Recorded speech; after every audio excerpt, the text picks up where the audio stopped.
자, 볼까요? 79강이요. 다음 의미에 어울리는 어휘를 찾아 쓰시오.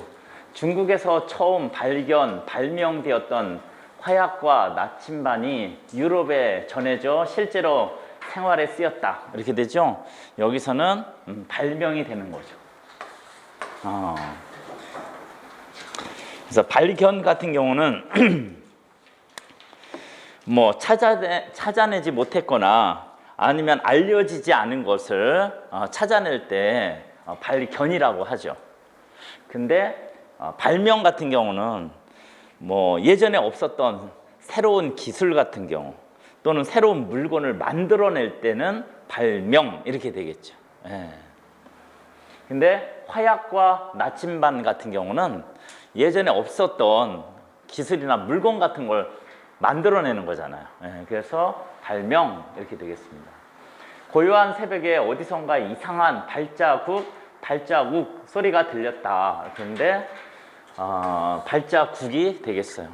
근데 문학 작품에서는 가끔씩 저 발자욱이라고 이렇게 하기도 하고요. 또 유행가 같은 데서도 발자욱이라고 하는 경우도 있는데 맞춤법에 어긋나는 거예요. 발자국 이렇게 되겠습니다. 할머니께서 동갑내기 남편의 병치레 병구안 해 오시다가 엊그제 갑자기 저 세상으로 가셨다. 이렇게 되죠? 예. 병구안 이렇게 되겠어요. 예. 이 병치레 같은 경우는 병을 알면서 치러내는 일이죠. 그래서 내가 어떤 병에 걸려가지고 내가 병을 앓으면서 치러내는 일이죠. 이걸 병치레한다 이렇게 한 거고, 병구안은 아픈 사람을 돌봐주는 거잖아요. 예, 근데 여기서 할머니께서 동갑내기 남편이 아픈 것을 돌봐준 거니까 병구안 이렇게 되는 거죠. 그래서 병구안에 오시다가 엊그제 갑자기 저 세상으로 가셨다 이렇게 되는데 이 말이 맞아요. 물론 아픈 사람도 되게 고통스럽지만 병구안 하는 분 생각보다 되게 힘듭니다. 그래서 주변에 보면 오히려 병구안 하셨던 분이 갑자기 먼저 돌아가시는 분들도 있더라고요. 관리사무소의 부주의로 인한 단전 사태에 주민들이 보상 또는 배상을 요구하고 나섰다. 여기서는 배상 이렇게 되겠어요. 이 보상 같은 경우는 쉽게 말해서 부득이하게 침해를 한 것에 대해서 해주는 거고, 부득이한 거고요. 보상 같은 경우 예를 들어서 뭐 어느 지역에 아파트 단지를 세운다 하게 되면 그 땅 주인들이 있을 거 아니에요. 예, 그 땅 주인들을 부득이하게 거기다가 아파트 단지를 건설하기 위해서 그 땅을 개발을 해야 되잖아요. 그럴 때는 이제 보상을 하는 거죠. 근데 이 배상 같은 경우는 부득이한 경우가 아니라 잘못해서 침해한 경우에 해당이 되니까 배상 이렇게 되는 거죠. 민주적인 가치를 모두 부정하려는 수구 보수 세력들의 송두리째 무너질 위험이 커지고 있다 이렇게 되는데, 뭐 여기서는 민주적 가치를 모두 부정하는 거니까 좀 부정적인 의미로 쓰이는 것을 선택을 해야 되죠. 그래서 수구 이렇게 되는 거예요. 예, 원래 수구라는 게 숫자가 지킬 숫자고 구자가 오래 구자잖아요. 그러니까 옛 것을 지키다 이런 뜻이지만 일반적으로는 좀 부정적인 의미로 쓰이는 거죠. 근데 이제 보수 같은 경우는 보호하고 지키다, 뭐 글자 뜻 그대로면 그런데 이거 같은 경우는 그냥 중립적인 의미, 근데 수구는 이 보수보다는 조금 더 부정적인 의미로 일반적으로 쓰인다라고 생각을 하시면 돼요. 여기다 한 가지 더 할 거는 여기에서 째 같은 경우 째냐 또는 채냐 이런 거 구분하는 것도 시험 문제 종종 나오죠. 예? 째라는 것은 어떤 때 쓰이는 거죠? 예를 들어서 태풍으로 인해서 가로수가 뿌리째, 뿌리채 뽑혔다. 어떤 거예요? 째죠, 째. 몽땅, 전부 이런 뜻이에요. 얘를 쓰는 거죠. 몽땅, 전부 뭐 이런 뜻으로 할 때는 째 이렇게 되는 거예요.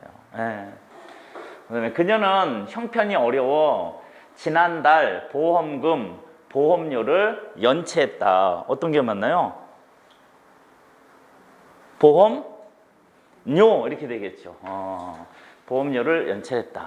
그래서 보험 가입자가 그 보험사에다가 내는 돈은 보험료 이렇게 되는 거고, 이제 보험회사가 어떤 일을 당한 사람한테 보험 가입자한테 지불하는 돈은 보험금 이렇게 되죠. 경기가 끝나자 관객들이 본물을 이루며 본물 터지듯 경기장에서 쏟아져 나왔다 이렇게 되죠. 본물 터지듯 이렇게 되죠. 이 본물이라는 게 보의 물 이렇게 되거든요. 예전에는 수리시설이 잘 안 갖춰져 가지고요, 농사를 위해서 물을 가두어 두는 것을 보라고 이렇게 말을 해요. 근데 거기가 무슨 일로 터지게 되면은 한꺼번에 이렇게 밀려오잖아요. 그래서 본물 터지듯 이렇게 되지 이루며 이렇게 안 한다고요. 자, 그 다음에 2달 만에 비가 왔다 이렇게 되죠. 근데 뭐 여기는 뭐 다른 거는 크게 문제가 안 될 것 같은데, 요 달하고 만에 이렇게 되죠. 근데 요 만 다음에 뭐뭐에 또는 뭐뭐이다 이게 붙잖아요. 그러면 의존명사예요. 그리고 의존명사인 요 만은 쓸 때 꼭 뭐뭐에 또는 뭐뭐이다 이렇게 둘 중에 하나가 붙어서 쓰이게 돼요. 의존명사인 만은 뭐뭐만에 또는 뭐뭐만이다, 뭐 오랜만이다 이렇게 하잖아요. 이렇게 이다나 애가 붙어서 쓴다. 의존명사로 쓰였을 때 그러면 당연히 앞에 거와 이렇게 띄었어야 되는 거죠. 자, 그 다음에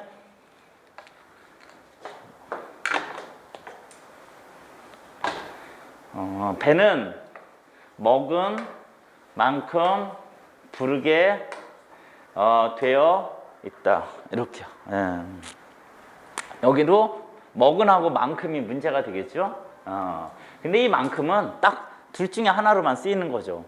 저기처럼 의존명사로 쓰이든지 아니면 조사로 쓰이든지 딱 두 가지 경우밖에 없어요. 그래서 몇 번을 말했지만 앞에 관용어의 형태가 왔잖아요. 그냥 띄어쓰는 거죠. 의존명사이기 때문에. 근데 앞에 체언의 형태가 오게 되면 만큼은 조사로 쓰인 거라 붙여 써야 되는구나 이렇게 되는 거예요. 그 다음에 뭐 되어 있다 같은 경우는 뭐 저 본용언 보조용언 막 이런 관계니까 원칙은 띄어 쓰는 건데 붙여 써도 돼요. 당신을 당신을이 아니라 당신은 나를 믿음으로 나도 당신을 믿습니다 이렇게 되는데, 여기서는 요거죠. 믿음으로 이렇게 되는데 당신이 나를 믿기 때문에 이런 뜻이잖아요. 그래서 이유 같은 거를 나타내 주는 거잖아요. 그렇죠? 이유나 근거를 나타내 줄 때는 이게 이유 또는 근거를 나타내 주는 연결어미는 뭐뭐으로가 아니라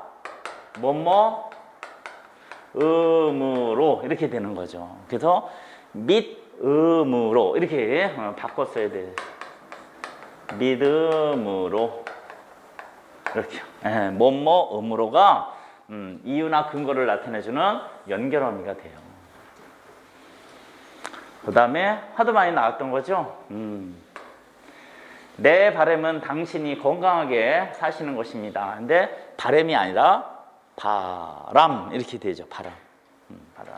그리고 이 띄어쓰기와 관련돼서 아까 누군가가 질문을 했었는데, 그 문제상에서 띄어쓰기 문제가 아니라 그 어절이 몇 어절이냐라는 것을 물어보는 그 문제가 있었나 보죠. 어절 문장이 주어지고, 그랬을 때는 이게 뭐 붙여 써도 되고 띄어 써도 되는 거 있잖아요. 그런 거는 원칙을 따라서 해야 되는 거죠. 원칙을 따라서 띄었어야 되는 게 원칙이면 그것에 따라서 어절의 개수를 세어야 되는 거예요. 자, 그 다음에 한자성어요. 기와가 깨진다라는 뜻으로 조직이나 계획 따위가 산산이 무너지고 흩어짐을 뜻한다. 원래는 기와가 깨진다라는 뜻이다. 이렇게 됐죠? 그러니까 기와를 뜻하는 것을 쓰면 되죠?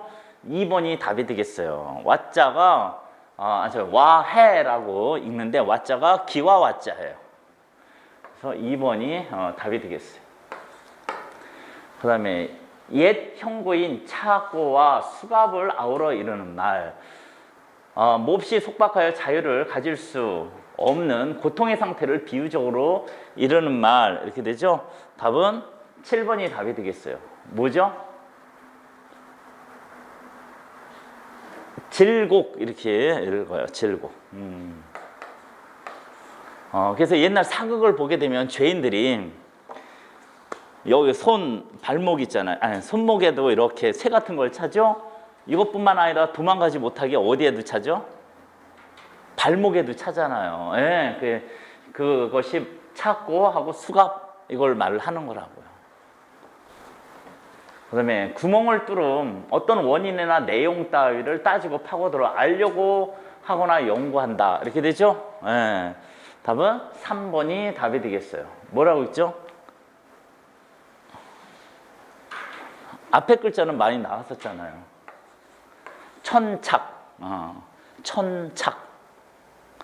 천자가 뚫을 천자잖아요. 그래서 몇 년 전에 그 유명한 가수가 저걸로 인해서 죽었잖아요. 그 장이 이렇게 구멍에 뚫려가지고. 신해철.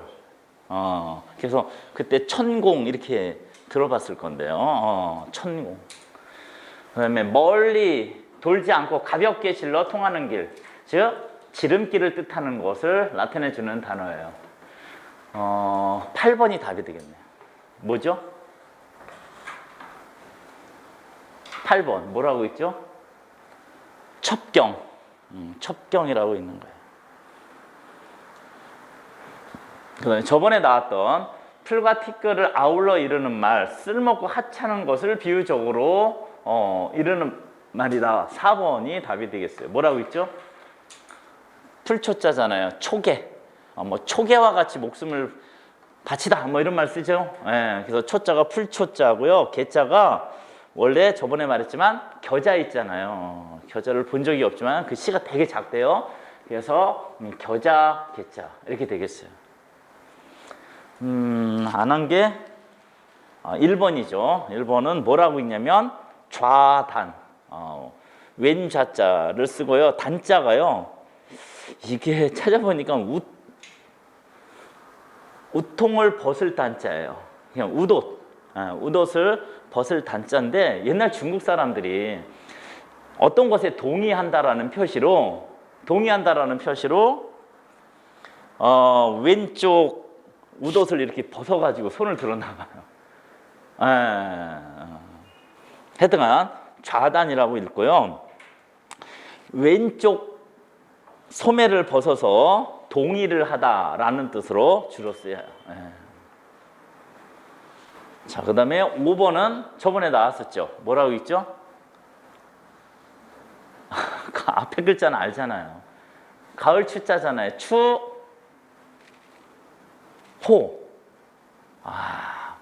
나는 추워도 거짓말을 한 적이 없어. 이런 말 쓰는데요.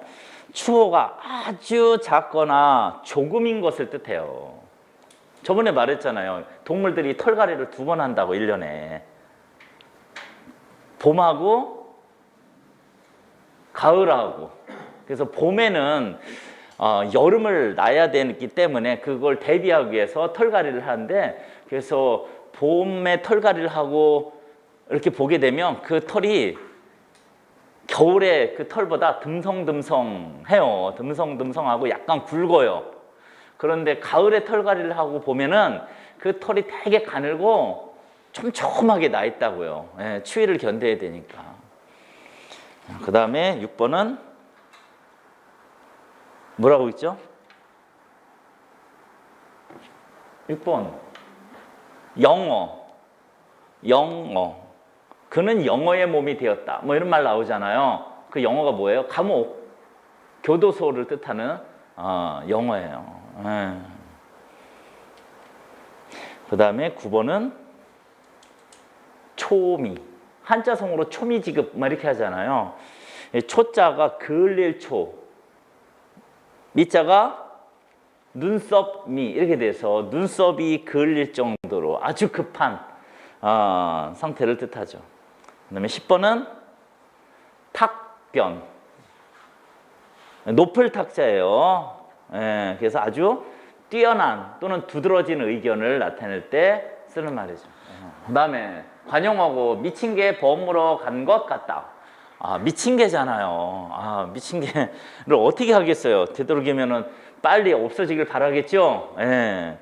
근데 범이 호랑이가 물어가 버렸으니까 얼마나 속 시원하겠어요. 그래서 미음이 답이 되는 거예요.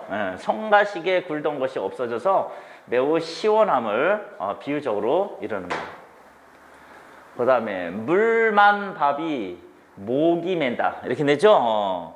그러면 밥을 먹을 때 반찬이 없으면 물을 말아서 먹잖아요, 가끔씩. 근데 물만 밥이 목이 매다라는 것은 기억. 밥에 물을 말아 먹어도 잘 넘어가지 않을 정도로 너무 슬프다 이런 뜻이에요. 뭐 앞에 거 몰라도 되는데 심한 슬픔, 심한 슬픔에 잠겨 있음을 뜻하는 거예요. 물어도 준치, 썩어도 생치 이렇게 되는데요. 이 준치, 생치가 물고기 이름이래요. 본 적도 없고 먹어본 적도 없는데 아마도 되게 맛있는 물고기였을 거예요. 그러니까 맛있는 물고기이기 때문에 물어도라는 게 무슨 뜻이에요? 너무 물어거나 풀어진 모양 있잖아요. 생생하지가 않은, 싱싱하지가 않은 상태. 또 썩어도 이렇게 말을 하잖아요. 그래서 너무 맛있기 때문에 이게 싱싱한 정도가 지나쳐서 좀 물렀어도 또는 어느 정도 썩었어도 다른 것보다 나은 거죠. 하도 맛이 좋으니까. 그래서 본래 좋고 훌륭하던 것은 비록 상했어도 어딘가 다른 것보다 좀 다르다. 그 다음에 미꾸라지 모래 쓰신다. 미꾸라지가 모래를 쓰셔봤자 조금 있으면 모래가 원 상태로 금방 돌아가잖아요. 이러면 해변에 가가지고 모래에다가 하트 그려놓고 사랑해 해놨어도 파도가 한번 밀려오면 금방 없어지는 거하고 똑같은 거죠. 아무리 하여도 아무런 흔적이 나지 않냐을 비유적으로 이루는 말. 그 다음에 미역국 먹고 생선 가시 내랴. 여러분 미역국 끓일 때 거기다가 생선 같은 거를 집어넣나요? 안 집어넣잖아요. 다른 거는 집어넣는 생선은 안 집어넣는다고요. 그렇죠? 그러니까 미역국 먹고 생선을 낼 수 없는 거죠. 불가능한 일을 자꾸 우겨댐을 비꼬아 이러는 말 이렇게 되겠습니다.